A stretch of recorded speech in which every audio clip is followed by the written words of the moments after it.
Welcome back, welcome back, welcome back.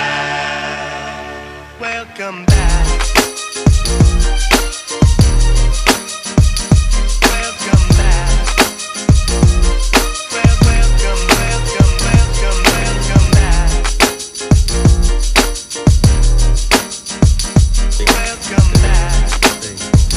Welcome, welcome, welcome, welcome back. Welcome back.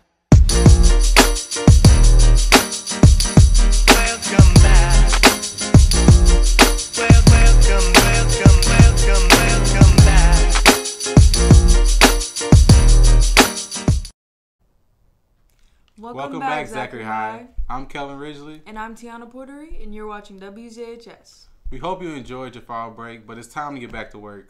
It's time for sports. Here's Montreal with Behind the Line.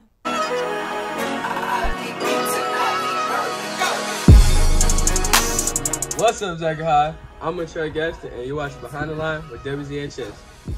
I know it's been a long time since our last segment, so let's take a look into our sports world. The second down and goal, Holstein, quick set, end zone touchdown. Holstein's first touchdown pass of the night to Jalen Wright. It's a 2-score lead for Zachary. Our varsity football team now has a record of 4-1 with winning 2 in a row. Last week, their game was broadcasted by ESPN, so you know the players had to show up. They beat the Woodline Panthers by a score of 33-6.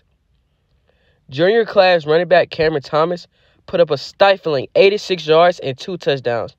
And 5-star quarterback Eli Holstein also had 2 touchdowns with 182 passing yards, with an amazing 84% completion rate. Although the offense put 33 points on the board, their defense was also a big contributing factor, denying the Panthers from scoring in 3 quarters straight. The front four was constantly applying pressure and smothering the quarterback, forcing him to lead the pocket. The secondary was also making it hard for the Panthers to move the ball. Our Broncos won their district game this past week, so watch them come out tonight when they face the Schuylerville Hornets in another district game. It's starting to get cold out, so you know what that means. We are creeping closer and closer to Bronco basketball. The Broncos started practice this week to get ready for the season, and they hosted their annual media day this past Sunday, showing off their new threads. They also hosted their ring ceremony, with our former seniors attending to get that ring. The Broncos are looking stacked again this year, possibly brewing up a three-peat. You know I couldn't forget about our Lady Broncos. They have also been succeeding, with them performing amazing in the Central Tournament, winning 4 games. They also defeated Baton Rouge High by a score of 5-3.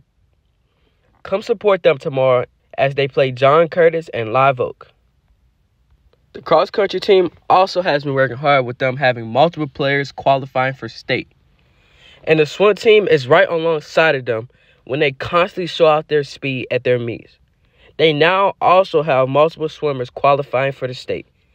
Keep it up, Broncos. Well, I'm Montreal Gaston, and that's all for Behind the Line with WZHS. Big win on National TV. Let's get it. Bronco country. Let's ride. Let's ride.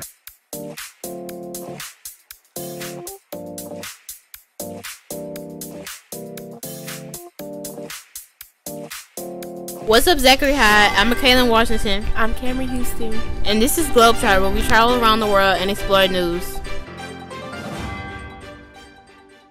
This week, we will first land in Japan and North Korea, where on Thursday, September 6th, North Korea launched 2 missiles over Japan. The first missile landed in the Sea of Japan, and the second one landed in North Korea. Just this year alone, North Korea has launched nearly 40 missiles. Next, let's travel to Russia, where a Nobel Peace Prize was given to a human rights activist from Belarus, Russia, Els Bialyatsky. Bialyatsky is a part of the Russian human rights organization Center for Civil Liberties. Bialyatsky helped spark the democracy movement that began in Belarus in the 1980s. He has been to prison since 2021 on a charge of tax evasion, widely considered to be politically motivated. The Nobel Committee said that he had devoted his life to promoting democracy and peaceful development in his home country. Let's go to the U.S., Well, on Monday, September 30th, the U.S. Securities and Exchange Commission announced that Kim Kardashian agreed to settle charges and pay $1.26 million in penalties. The reality TV star failed to disclose that she was paid $250,000 to publish a June 2021 Instagram story about EMAX tokens, the crypto asset security being offered by Ethereum Max. She broke the law that requires celebrities to disclose how much they are paid to promote investing in securities. Lastly, we continue in the U.S. Elon Musk has been fighting for a while to purchase Twitter. Thursday, September 6th, the judge granted Elon Musk with a pause of litigation until October 8th so he can have all the money he needs for the $44 billion deal. Twitter wants the deal to be over by Monday, October 10th, so that it will be final and not crumble again. Well, that's all for this week's Globetrot. See you next week to explore more news around the world.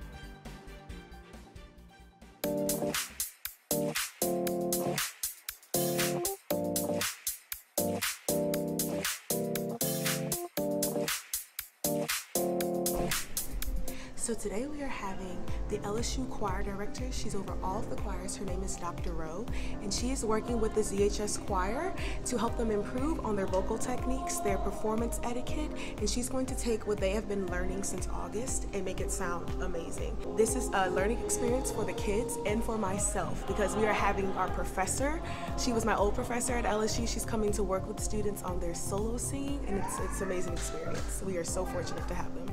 You sound fantastic. I love that you're focused and that you're watching your teacher because she knows what she's doing, right? And you all know that, right? So she's giving you some signs. Sometimes she goes like this.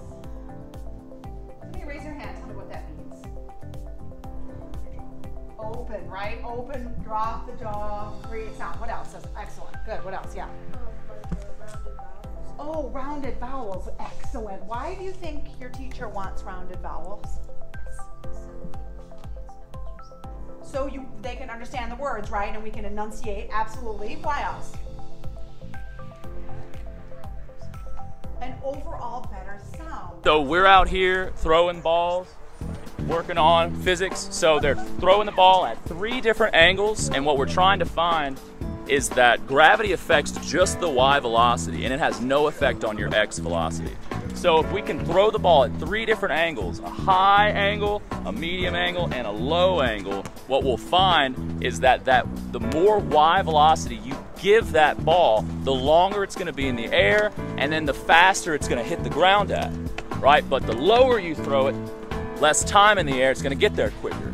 And so what we're practicing really is just high angles in the air longer, low angle not in the air longer. So a 45-degree angle will get any object to go as far as possible, no matter what sport you're playing, whether it's baseball, whether it's track and field, whether it's football. 45 degrees will always go the furthest range, and we just proved it here today. All right, so we are having a Monarch coffee house, and so many of these students here are either part of an absolute monarch, or they're peasants, or they're nobles, and they are coming in character as themselves and reading each other and talking about what they are and who they are, and they're deciding if they like each other or not, and so on. So it's like a coffee house, which was a new idea, a new thing coming from the New World back in the 1600s. All is in place. Excellent. Oh, ho, ho.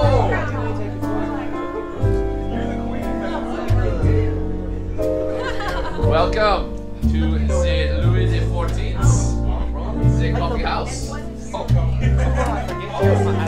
Raisin in the Sun is about family and individuals within that family who all have dreams for themselves and dreams for the people that they love. The conflict in the show is when they go after their dreams and the pursuit of those dreams, and they come in conflict with each other. Why do you give money at church to the missionary work? That's what I'm saying. You need to read it. I'm afraid that I need more salvation from the church.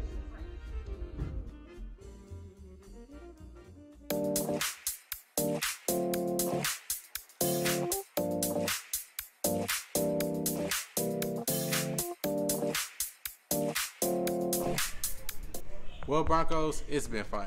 We hope you enjoyed it. See you next time on WZHS.